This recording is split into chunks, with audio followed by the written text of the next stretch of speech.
My never say ma PENDREAM TV. PENDREAM TV there, o see them yopo.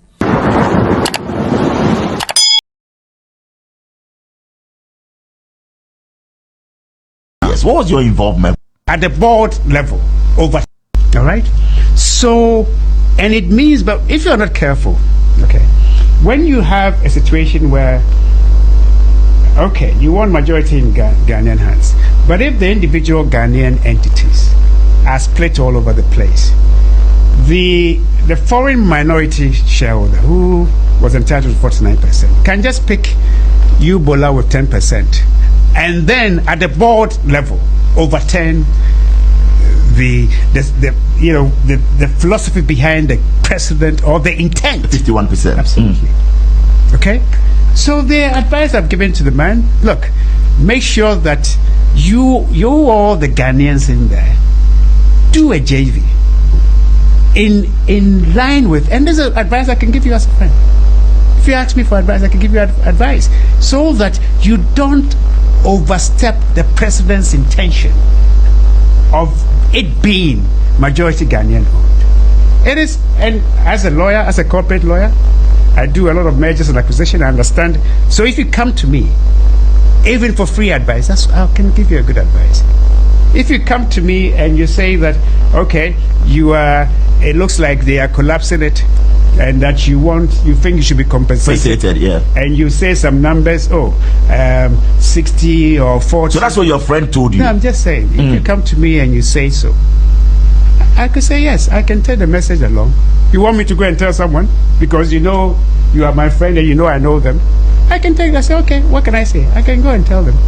Did you tell them? No, that is what your friend is saying. No, because at the point. Please, I don't want to, please. If you're going to focus on these things, propaganda things. No, it's not about the propaganda. I'm just talking about the veracity of it in terms of the fraud issue on it, Gabby. Let me tell you. Yes. The fraud thing had something to do with the insurance. And that's what I wanted to speak to you. What is it going to do with me?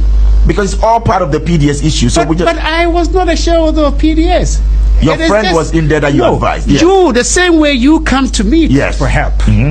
A friend comes to me for help, and I know him. I play football with this guy. He's my next door. Right. And he's come to me for help. And if I can help him, I shouldn't. I'm not saying you shouldn't. And I shouldn't do it. I'm saying that with the fraud associated with it, which occasioned for the vitiation of the contract. Yes. Because I came to you on two things. No, but I'm saying about Unibank, about investors. By the time my friend came to me. Right. Okay. All right. For advice, for this, for blah blah blah. Okay. Was there a case of fraud? There wasn't. But that's what we want to know, the story of how it ended. But if I had shares in it, which you've debunked. No, how could I have shares in it? You had nothing. Then everybody I help, like you, I have shares in your entity. Then that's what it is. If that's the case, then we shouldn't help anyone or even attempt to help people. If you help someone and it goes wrong, then it means you were part of it. Something that eventually was awarded by government with the support of the American government. And if somebody comes for me for advice and I'm advising him, I was wrong. And if I had interest in it, okay, when it was the president who took a decision that even though you say that the damage done can be fixed, because that's what the Americans were insisting, I feel that this thing, I can't give that state asset to them because of this insurance document. So that's what you said. I'm just saying. So if the president could take that decision, even when those bring in the money, and he took that decision against some 250 million, 150 million that we're supposed to get. So the president, this is a person that I'm supposed to have influence in, assuming I have shares in PDS. And then everybody thought, oh, whatever fault it is, it can be fixed. Then the president says, no, I still want to kill it and let the state control it. Then it means I didn't influence the president. How did you break the news? No, I mean, we'll move on. We'll move on. It's, now you've clarified the issue, and that's what I wanted to get from you.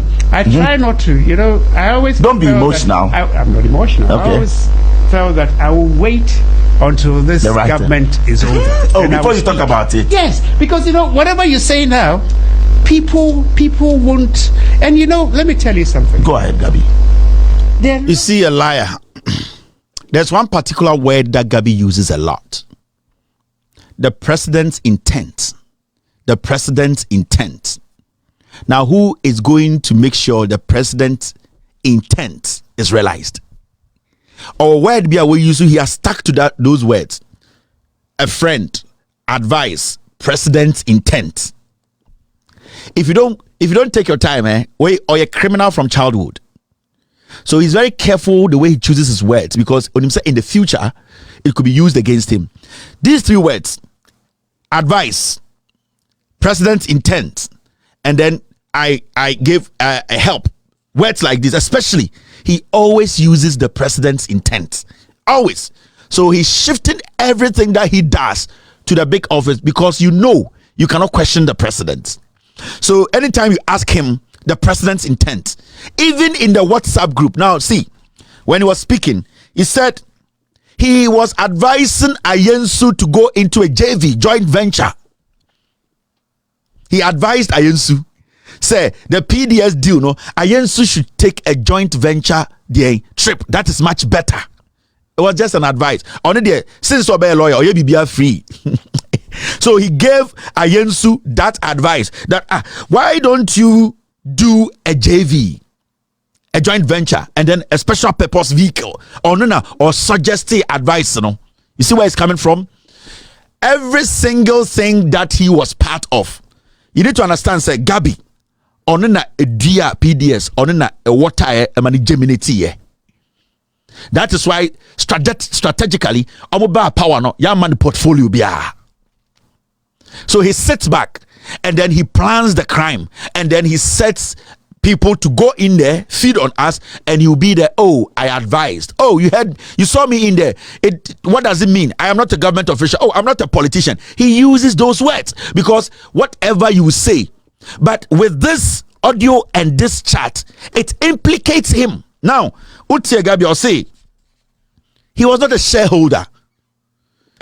Ayensu was just a friend I play soccer with. The president's intent, I was not a shareholder. If you are not a shareholder and you just advise your friend, what are you doing in a chat as an administrator with shareholders? Because Bamfo is a shareholder, Sickens, right? Ayensu is a shareholder in PDS. Bamti is a shareholder. Now, the other two people are shareholders. So what are you? Because Narina Soare, she was the secretary to the board. So you not being a shareholder, how did you end up being the administrator of shareholders WhatsApp group? You are not a shareholder in PDS. But all the shareholders are in a WhatsApp group where you are what? You are the admin. Are you there as a shareholder to let the president's intent be realized? Are you the catalyst? What is your purpose? What is your interest? Because you are making us believe that you just have casual conversations with Ayensu and you just tell him, but you move the casual conversation to a more diplomatic, a more sensitive role by putting all shareholders in one WhatsApp group, and you, the casual friend and neighbor friend, you are now the admin of that group. So what was your intent? What capacity? And what made you the admin to shareholders WhatsApp group? And it's just not that. You see, he's a criminal. He's a thief. And I give credit to Bolare. At a point when he felt very uncomfortable, he wanted to blackmail Bolare. Communication is a very expensive thing. On say Okasana no do or say, you Bolare, you come to me for help. We all come to people for help. But the good thing Bolare did was that he made Gabby understand, I didn't come to you for personal help. I came to you because we felt that you are close to the presidency. And the Unibank issue, I'm also a worker for Combinado 4, and I thought I could talk to you because of your influence. So Bolare had to set the record straight. I didn't come to you for personal reasons. I came to you in the name of Unibank and GH1 because the government came into office and they were shutting everything down, which will affect Bolare because if Comnado 4 goes down financially, Bolare is going to go down because he's being paid by Comnado 4. So Bolare, Comnado 4, good intentions. He felt to say he needed to talk to you, Gabby, because everybody knows that you are close to the president. So Gabby drew baby na who say he wanted to blackmail Bolare so that people will say, oh, Bolare, so Gabby Okojiska. But Bolare, being smart, told him, I didn't come to you for money. I came to you to have a conversation how you can help. Through a word, maybe Comrade Force, Unibank, and the companies that you are going after, the president will take a second look at it. That is what they do. Into the what he wanted to throw the president. Now, so far so good. Say open online portal e Ghana. Nipa share, nipa follow, nipa comment here. To my best of knowledge, without any biases, PENDREAM TV.